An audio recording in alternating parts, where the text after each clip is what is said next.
Wabarakatuh.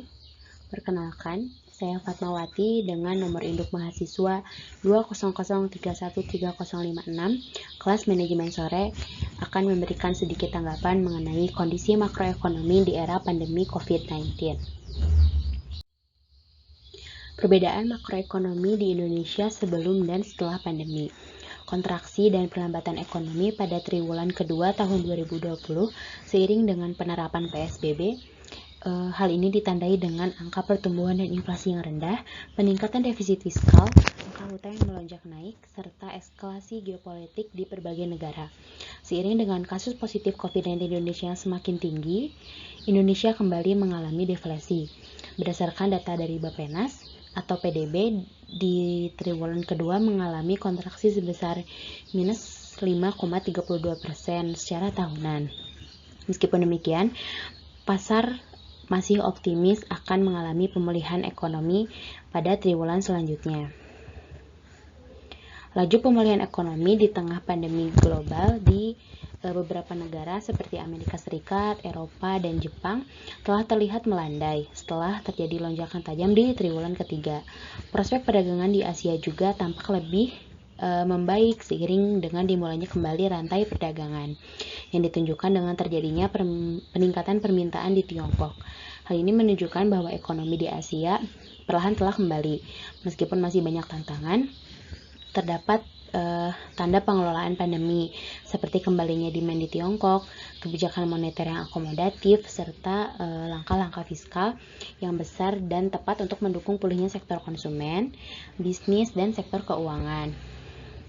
Menurut Radika berpendapat bahwa Indonesia masih akan menempuh proses yang panjang dalam hal pengelolaan pandemi dan pemulihan kehidupan masyarakat, serta juga melihat terhadap beberapa faktor lain seperti dampak pandemi pada ekonomi, pengelolaan dana bantuan, objektivitas pada Bank Indonesia, pasar keuangan, dan faktor risiko lainnya. PDB negara diperkirakan akan meningkat 5,5% tahun depan, sedangkan defisit fiskal diprediksi akan tetap terkontraksi ke minus 5,5% dari sebelumnya di angka minus 6,3%.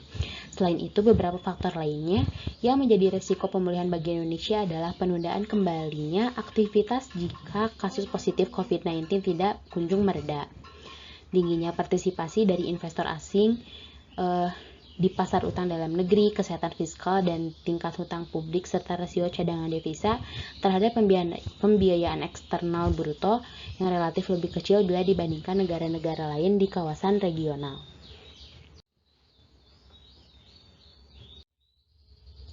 Solusi pemerintah menangani makroekonomi di masa pandemi.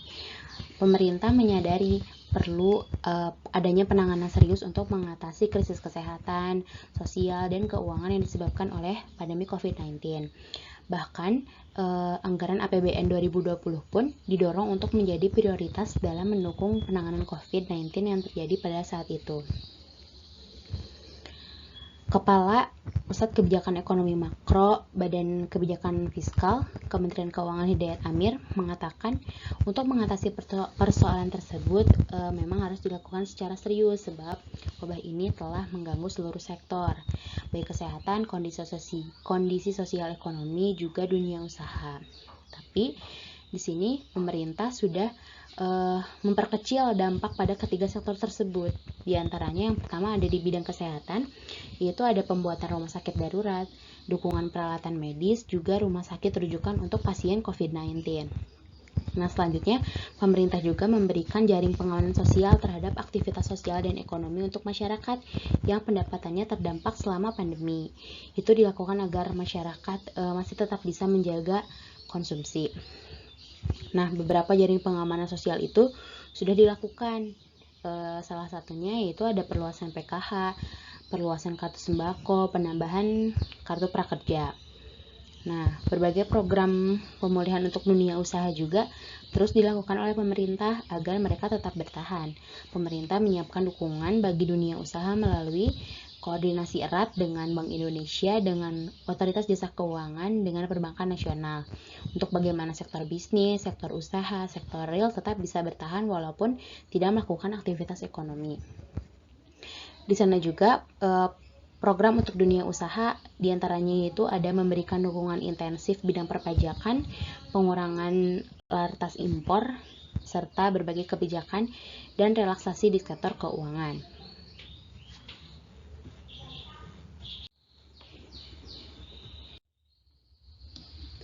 Selanjutnya ada kondisi makroekonomi Indonesia dengan negara ASEAN. Pertumbuhan ekonomi kuartal 1 dan 2 pada tahun 2018 sampai 2019 berkisar pada angka 5%.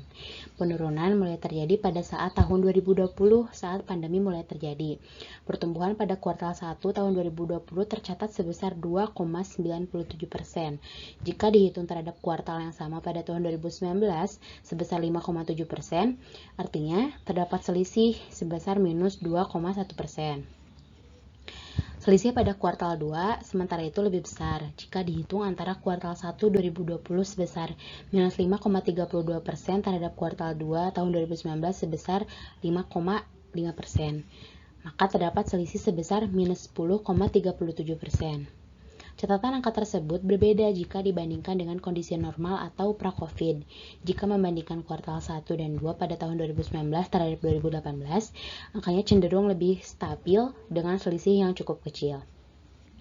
Selisih antara kuartal 1 tahun 2019 jika dibandingkan kuartal 1 2018 sebesar 5,6%, tercatat kenaikan sebesar 0,01%. Jika membandingkan kuartal 2 pada kedua tahun yang sama, selisih angka menjadi minus 0,22%.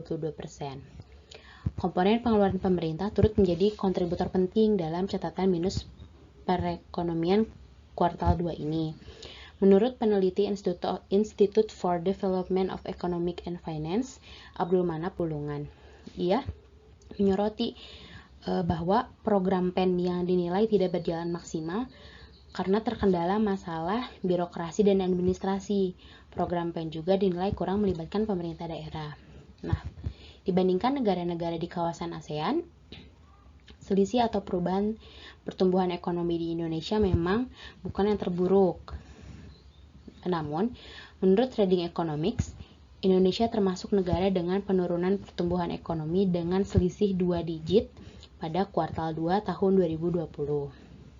Trading Economics mencatat 6 negara di ASEAN mengalami penurunan ekonomi pada kuartal 2 tahun 2020 jika dibandingkan periode yang sama tahun lalu. Sebanyak 3 diantaranya mengalami penurunan di atas 10%. Penurunan kecil dicatatkan Malaysia sebesar 3,80% dengan pertumbuhan ekonomi pada kuartal 2 tahun 2020 sebesar 0,70%. Thailand dan Vietnam masing-masing mengalami penurunan ekonomi sebesar 4,70% dan 6,37%. Indonesia berada di urutan ketiga dengan penurunan ekonomi sebesar minus 10,37%. Abdul Manap menyebut penurunan ekonomi tersebut di level 2 digit tersebut tidak mengkagetkan, mengingat tidak adanya sektor yang menjadi backbone bagi perekonomian dalam negeri.